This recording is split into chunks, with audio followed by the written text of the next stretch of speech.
And I've noticed this with other projects on Gamefound for maybe smaller publishers or first-time publishers who don't have, you know, a large existing audience they can bring from other, like another campaign, or they have a big email list, is that we've seen something very similar where they don't fund in the first 48 hours, but every day they're getting a trickle. And it's not kind of, you know, deadpanning like you see on Kickstarter.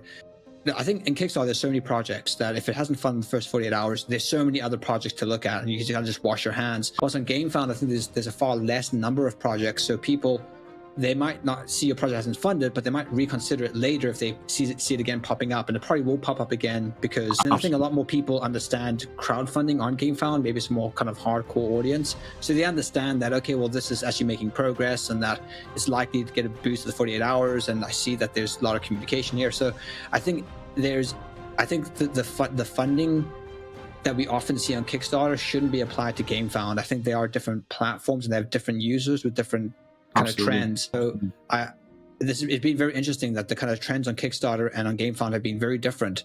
So I think for anyone who's planning on going to Gamefound, if you launch and you don't fund the first 48 hours, that might not necessarily mean you won't fund.